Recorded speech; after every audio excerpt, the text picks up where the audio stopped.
When Michael's referral came into my office for review, a lot of what I read was very hard to read. Michael was in a situation where he was put at risk. He did suffer from physical and sexual abuse.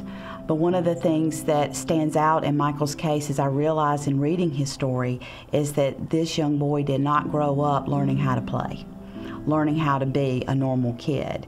The report started coming in about neglect and abuse from Michael around the age 1, but he was not taken out of the home until age 9. So the first 9 years of his life, he was not able to develop like a normal child would. Prior to Michael coming into care at age 9, he experienced homelessness with his mom. He had to lie a lot of times to protect his mom from getting in trouble. There were horrible things that he witnessed, horrible things that he had to experience, unsettling environments. Michael's mom experienced mental health as well. So Michael had a role in his family to be the protector, to be the one to say, I'm going to keep my mom safe, which no child should have to feel that pressure of taking on that role at his age. Coming into foster care, he was able to learn he didn't have to do those things, but for 9 years of his life, he had to lie, he had to steal, he had to hoard food so that there would be food. He had to be the protector and make sure there were knives underneath his bed so that if someone came, he could keep him safe.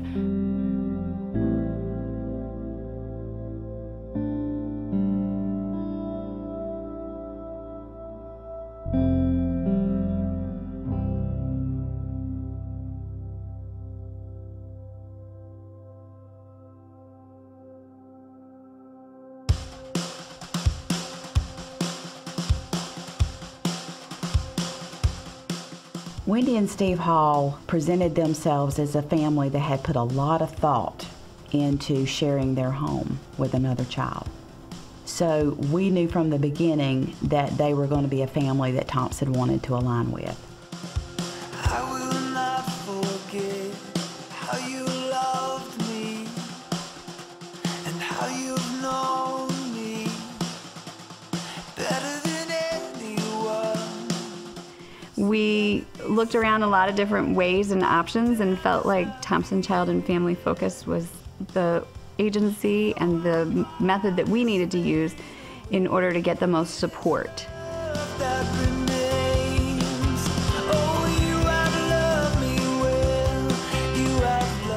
So as first-time foster parents, we had been trained and we had all the information. And so you're really sitting there saying, are we ready to do this as a family? Because we know it's going to be difficult. We know there's going to be challenges.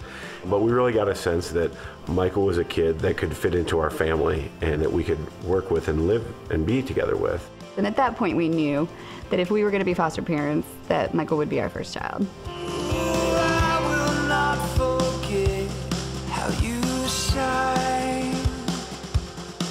Like the sunrise. His fostering situation was so open-ended. Michael was legally free for adoption, but it's very, very difficult to find adoptive families for 12-year-olds and 12-year-olds who have come from such a difficult background and are displaying behaviors because of that.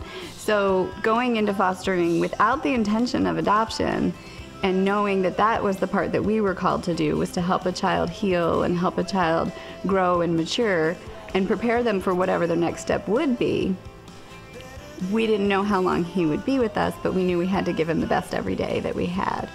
But really there was a belief in that from the start. We didn't know when it would happen, but we believed that his life could be changed and that he could change the results of what had happened to him.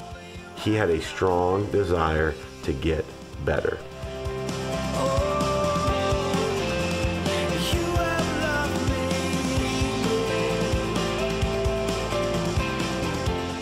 That's just a refreshing feeling to know what the Halls did for Michael and how they met him where he was at and pulled together as a unit, and each one of them individually provided that support and that encouragement.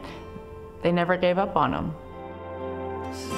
Shine bright, shine bright, oh shine bright, oh shine.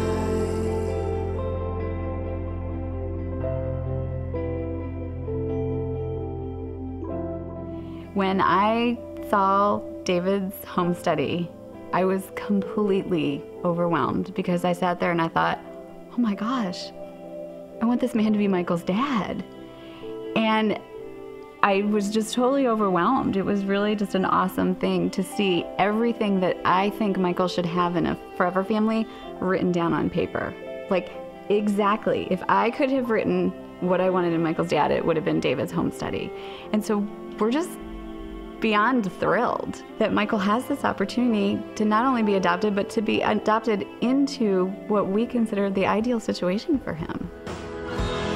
All my life, all my life, all my life I've been waiting for you. All my life, all my life, all my life I've been waiting for you.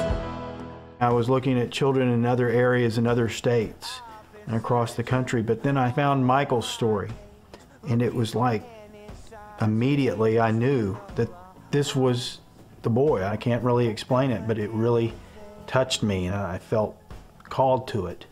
The more I learned about him, the more certain that I was that this was the one. It's been an amazing thing to be a part of the process, and I now understand that what I've heard a lot was that adoption is a miracle, and now that I've lived it and now that I'm experiencing it and now that I'm a part of the process, I can see it's completely a miracle. All my life I've been waiting for you.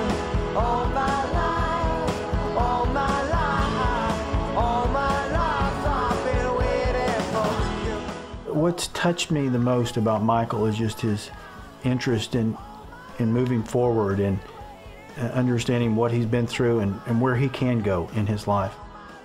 As we move forward in this next step, you know, what I want Michael to know, and I tell him all the time, is how much I love him, and I even tell him that I'm going to push him a little bit and challenge him to move forward, and that's what I want him to know, that he can count on me to be the one to help him kind of be the nest, you know, that he needs to come back to, and we're going to give that to him.